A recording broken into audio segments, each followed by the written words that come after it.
Ladies and gentlemen, wrestling fans of all ages, welcome once again to Last Minute Kick-Out. I am Kevin, this is Turbo, Hi there. and we're doing predictions for Hell in a Cell, a pay-per-view that's definitely happening.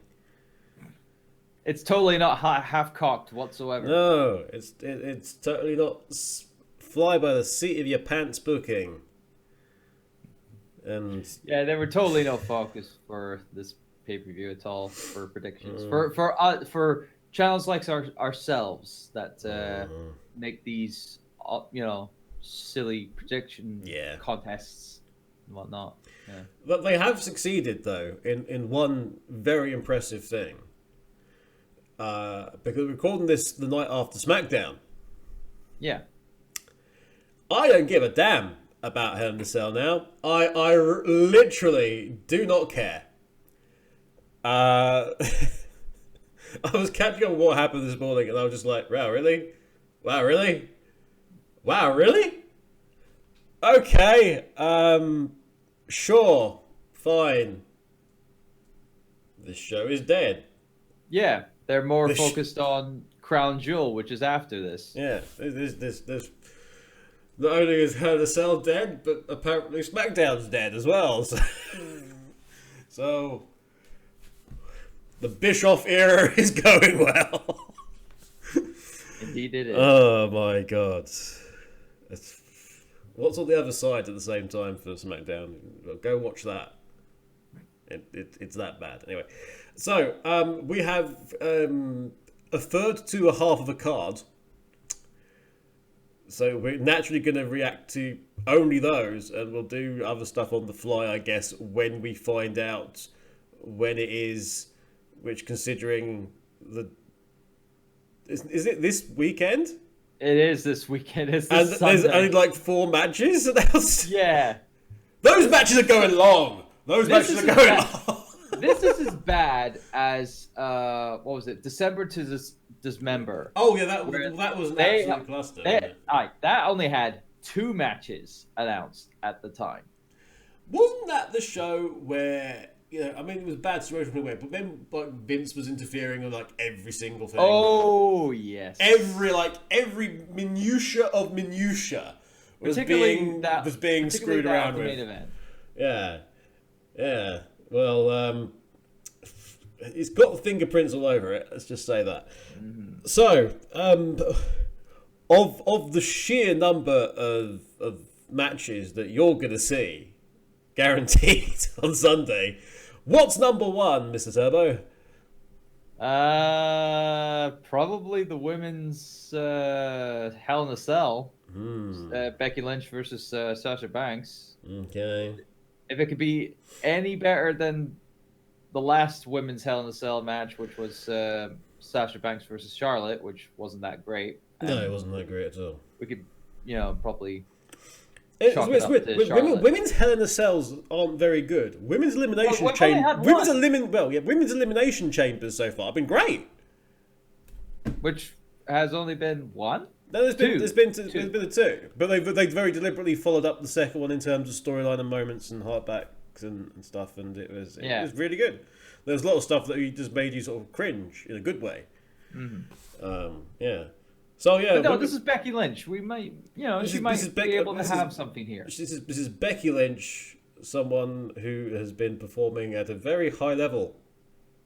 Mm-hmm. How high that level is your perspective. Depends upon how tall the new ramp is. But yeah, Hell in a Cell. It's the man versus the boss. Who have you got in this one? Even though I would like, it's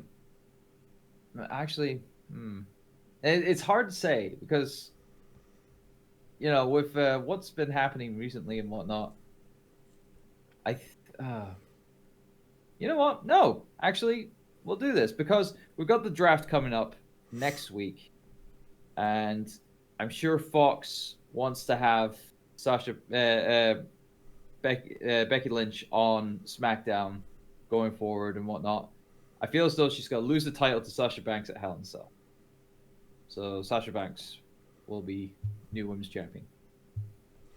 Yeah, yeah. I'm saying that too because that's exactly what I said in the last review.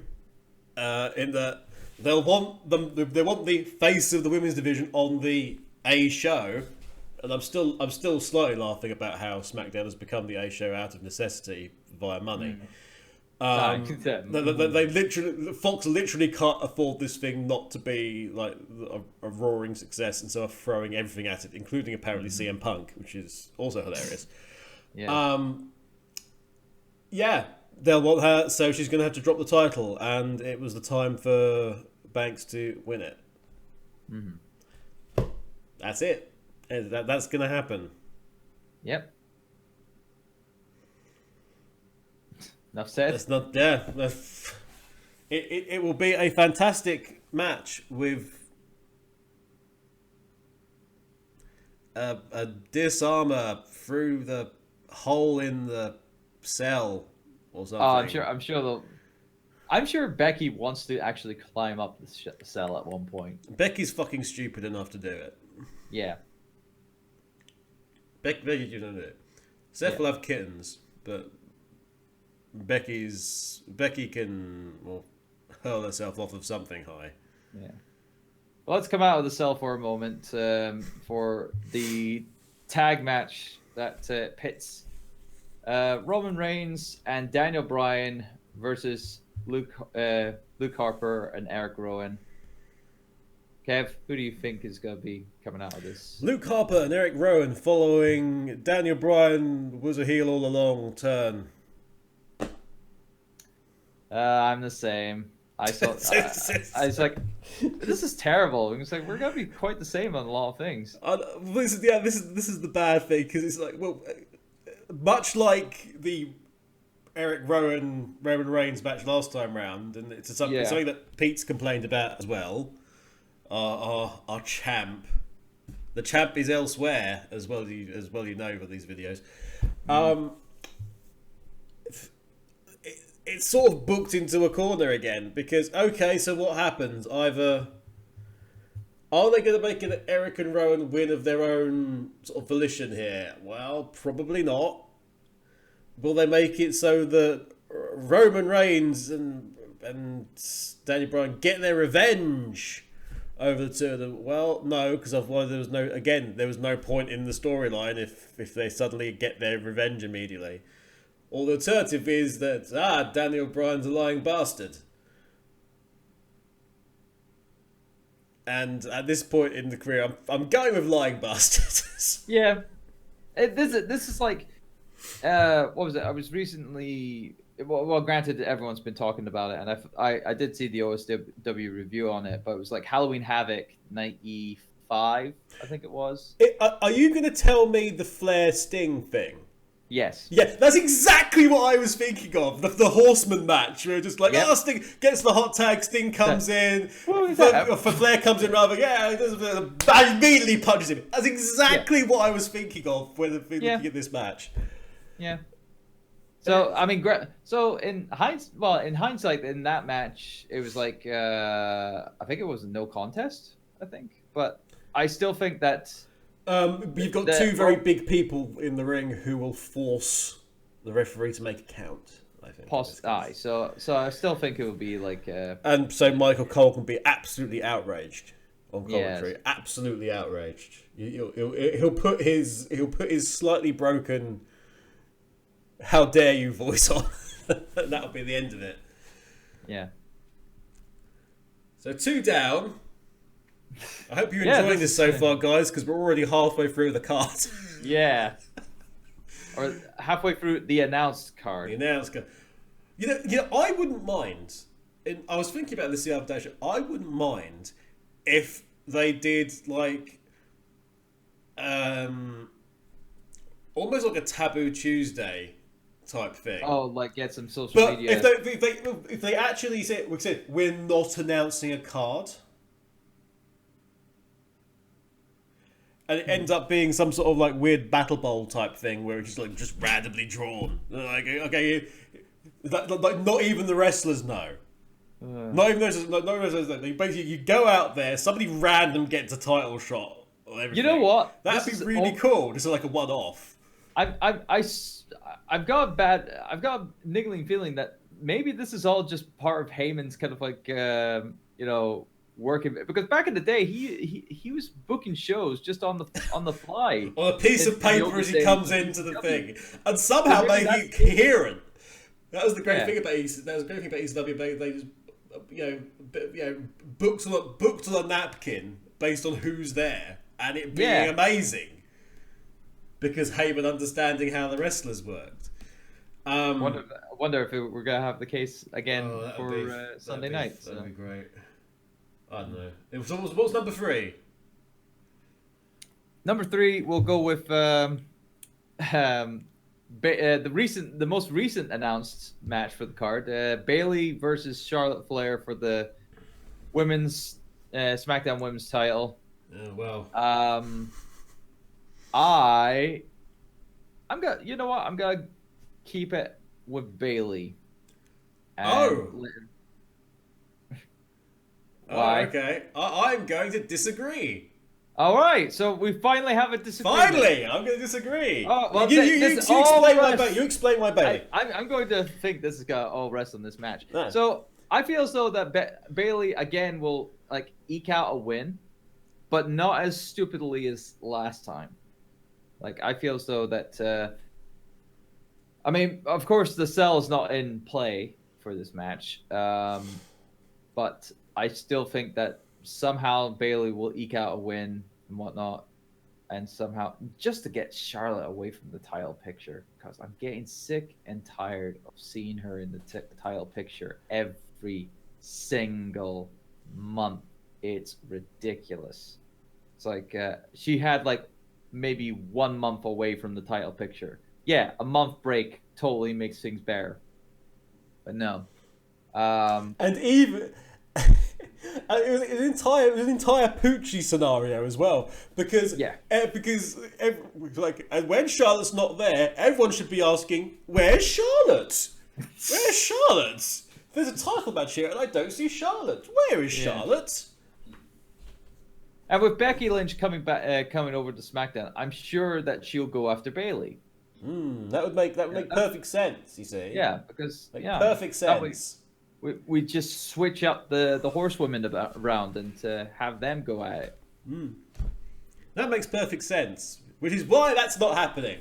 The winner of the match and new SmackDown Women's Champion. I don't want to see that again. Because do you not want more of Becky Charlotte? Of course you do. You haven't had it in literally weeks. I wouldn't say weeks, more like since WrestleMania, essentially. Charlotte Becky is the new Orton Cena. In the oh my god, is this again? Yeah. But we need somebody for Becky to feud with. I just don't think they'll go with Bayley. I think they'll go with Charlotte and make Charlotte a bitch again. Many women on the roster, and they can't break away from the same 4. Nope, not at the minute. It's ridiculous. Not at the minute. And when they do break away from the same 4, they're choosing the wrong women. And it's like Lacey Evans, for Christ's sake. Lacey Evans, I think all our comments have since been justified. Yes. regarding that experiment. How's she doing, by the way? I don't know. Which of the D shows is she currently presiding over? Well, she's still. Last time I checked, she was actually on this past week's Raw, and she beat Natalya. A hat stand? I wish it was, but no. She was contesting against Natalya, and see who's got ownership over this sharpshooter now. For fuck's sake. Are we giving the sharpshooter to fucking Lacey Evans? Not technically. Who has ownership over the sharpshooter? No one. Not even Brett. Yeah. Even Brett acknowledges it's not an original move. Yeah. And was the Scorpion was before it as well? Yeah, he acknowledges it. I believe so. He acknowledges it. I read Brett's biography, the old one, where he's still all grouchy. no, seriously, it's very good. I do not have a copy anymore because it fell apart, which which tells you a lot.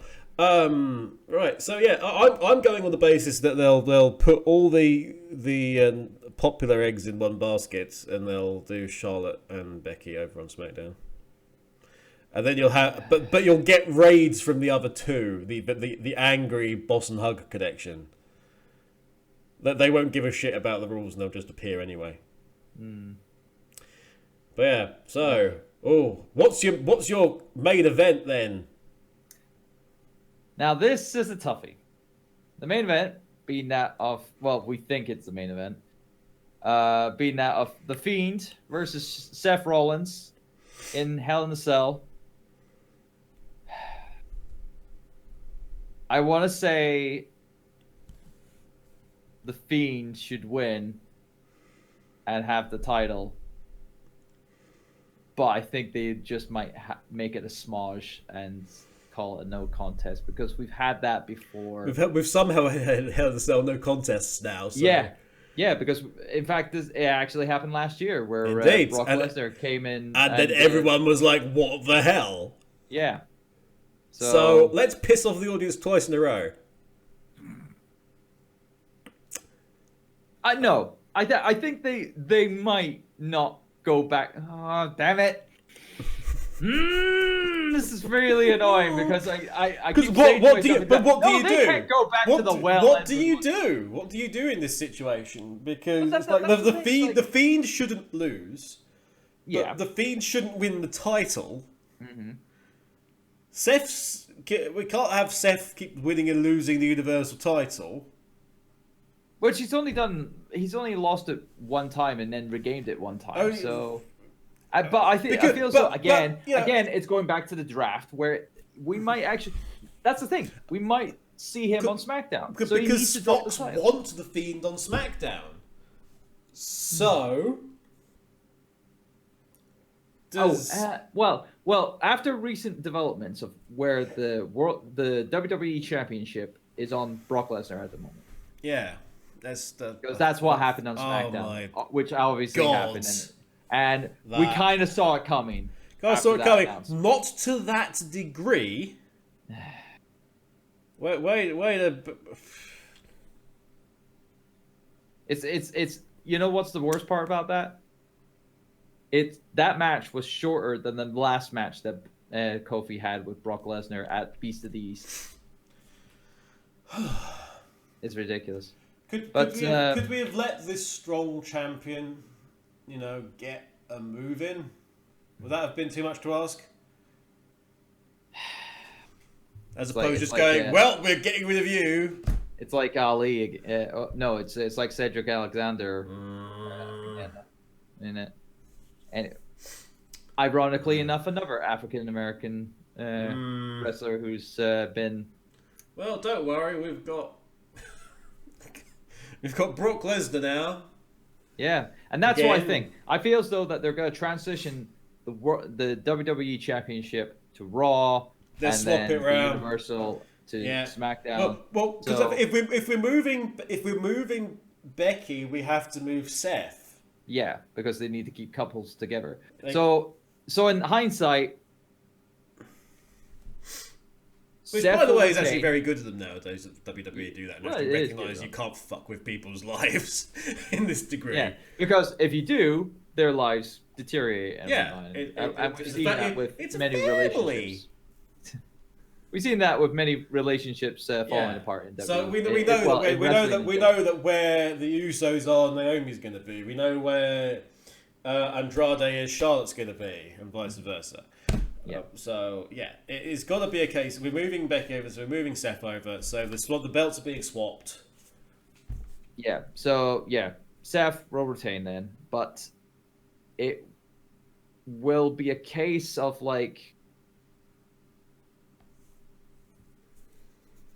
I think it's just a case of like Seth will retain, and it will be a no contest. Like something bad somehow. It's like I don't know. I expect at the end of the night, I expect the Hell in a Cell to just implode. I'm expecting someone to go through the ring, or there to be like a dozen fiends all of a sudden in the ring, something like that. Some malarkey. And I thought of the only way that this whole situation can be saved. Your new Universal Champion, Rambling Rabbit. Make it happen. Book the guy. He's paid his dues. He's died 4 times now. I was gonna say, yeah, he's. This is becoming very South Parky. Oh my god! They killed Rambling Rabbit. Oh. Well, it's happened again. So yeah, we think it's gonna be, and I'm gonna agree. I don't think it's gonna be a result.